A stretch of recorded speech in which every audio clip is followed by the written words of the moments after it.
Oh, good lord.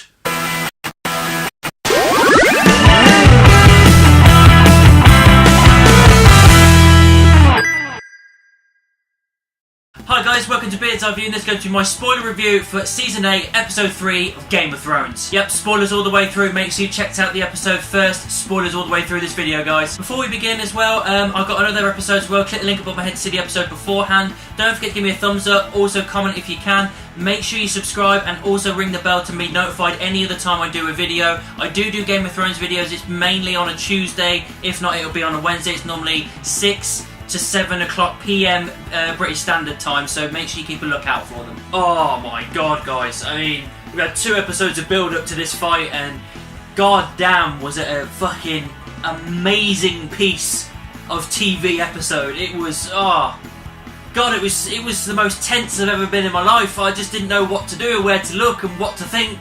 It just kept me on my toes constantly. I didn't know what was going on in certain points. It was all over the place and Christ. So of course the Whites and the White Walkers and the Night King, they all decide to attack Winterfell and all the fires start going out. The Lady of Light, she appears out of nowhere and lights up their swords and doesn't really last long, they all end up dying anyway. She ends up playing a more pivotal part in this episode than I really thought she was going to, and that I was really quite surprised of, because it didn't even enter my mind that she was going to appear in this episode. Dany and Jon are riding the dragons while everybody's fighting down below and everything, setting them alight and what they're doing, what they can.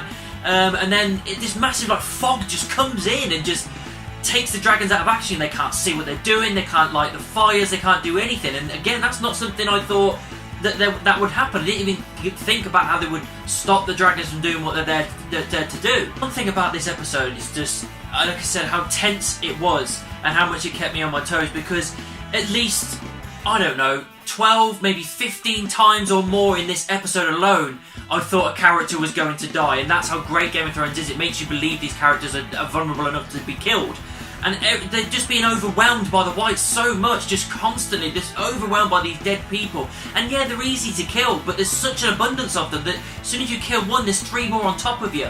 And so many of our main characters are being pushed into a corner and backed and pushed and just shoved anywhere and just knocked over, and just, you think there's angles, the way that they angle certain things in this episode, it makes it look like a character's been stabbed and killed and you can't figure it out until later on when you see they're still alive. I think that's one of the best things about this episode, is how well it was shot. One of the things that I kind of got a little bit annoyed was, yes, I know it was dark and everything, and we had this massive fog thing coming in, but because of that, I just couldn't focus enough. It was so dark, I couldn't focus on what was going on half the time, and it did get a little bit jarring and a little bit annoying. I understand it pushes in for the realism and what it would be like with all the smoke and ash and fire and fog and, the night time and everything. I understand that's how it would feel, that's how it would look, but just for the viewer it was a little bit jarring sometimes, trying to focus on what the hell's going on. I'm intrigued to see if Ghost comes back, because he fucked off in that first little bit and he didn't come back, so where the hell is Ghost? One of the guys that gets it is the one of the Night's Watch guy, obviously the last 3 are Jon, Sam and the other dude, I can't remember his name. He dies, so I kind of expected him to die. I think he was kind of a lesser character, so it would kind of make sense for a character like that to go. And the Red Woman, when she lights up the thing, because the dragons can't do it because they can't hear them, and the fire isn't working with the arrows because the wind's too strong, and she lights it up, and she's just showing some incredible powers in this. I mean, I knew she had something, but not to this level. But ultimately, the Whites get in. They pour over, they lie down on these flames so the other ones can get over, and then they pile themselves up and up and up. It was like fucking World War Z, pouring over the top of these walls, and just in they go, and they're starting to fight all of our characters. And so the thing with Arya, when it was all tense inside the library and everything, and when she's moving around, same with the Hound and what's his face, he dies as well. The what's his face, the Brotherhood guy with the sword, can't remember his name, he dies unfortunately. Lana Mormont dead. I mean, I kind of would have expected it to go, but if in my heart to heart I didn't want her to, because she's such a cool character. But the final act is her taking down this dead giant. It was awesome. She's being crushed in his hand and then just stabs him in the eye and he dies, and then she just bleeds out and dies. The Night King obviously arrives at some point, and it gets into a massive fight with the dragons at some point. Up in the air above the smoke, they start getting into a fight, and then later on they get into another big fight. Is it Viserion? No, it's not. It's the other dragon. Jon's dragon. He gets injured and falls down, and Jon falls off, so I'm not too sure whether the other one's dead. I don't think he is, but he gets pretty badly injured by the looks of it. When Dany does the Dracarys on the Night King with their locking eyes, and you think, oh, you burn it up, and I was like, no, there's no way that he's going to die here. And he doesn't burn, he doesn't die, and I don't know what that means. I don't know whether that really means that he's a Targaryen, or there may be another reason later down the line, I don't know, but there must be a reason why he didn't burn. Arya and Melisandre have a quick moment as well in the hall. What do we say to the God of Death? Not today. And off she goes, and it's like Melisandre's playing a bigger part. And at the end of the episode, it becomes apparent. The crypts as well. They all start coming alive in the crypts, and they start trying to take down people, everything there, and it looks really hopeless for Tyrion and Sansa and the rest that are in there. Dany falls off the dragon. Drogon's being piled on by whites, and he eventually flies off without her, and then she's left by herself. But then Jorah, Mr. Friendzone, comes in and starts helping her, and they start taking down whites. And then more people are being attacked inside, and it's like Jaime and Brienne are all being pinned back against the wall. It looks so hopeless, and I'm looking at it while all the while Bran is just he's wagged, and he's just.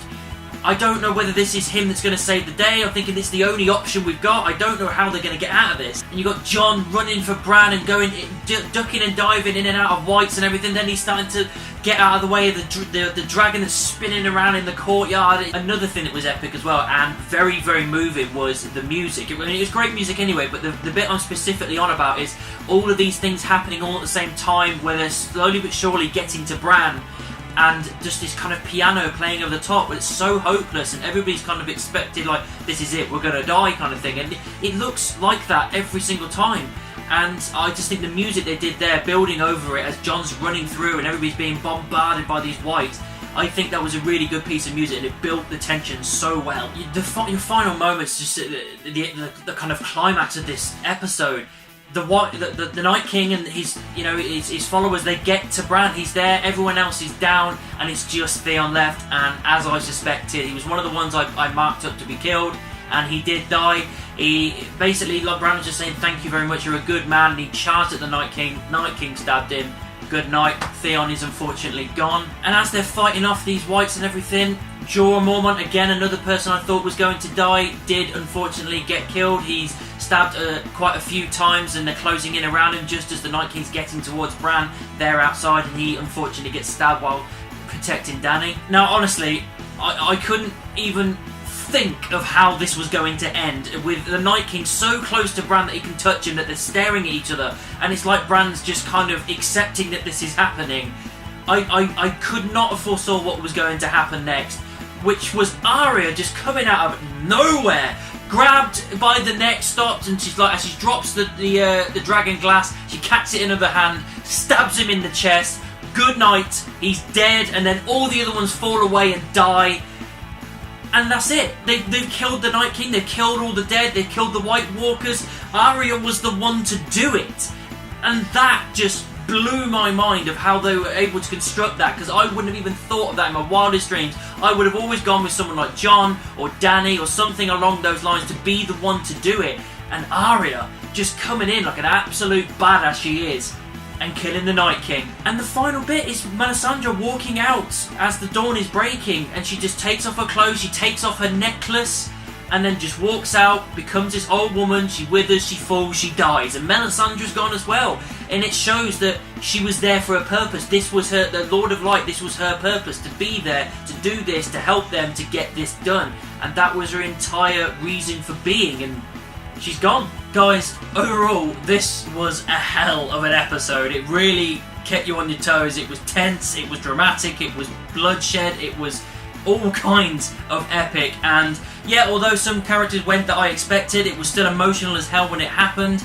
And at so many points I thought that the characters were definitely going to die. I didn't know how they were going to get out of this. I could not have foresaw the whole Arya thing, I really couldn't. And it was a hell of an episode. It didn't feel like it was too long either, even though it's one of the longer episodes. Didn't feel like it. It was paced very, very well. And I'm just looking forward to next week, because now that this war's won, all we've got to deal with is Cersei, and I don't know how that's going to go down, but either way, I'm looking forward to it. This episode was just, wow, what an episode. So that's what I thought of Season 8, Episode 3 of Game of Thrones. What did you think about it? Make sure you let me know down in the comments. Give me a thumbs up, subscribe and ring the bell. If you want any social media that I'm on, any of these down here, all links are in the description. And I'll see you soon.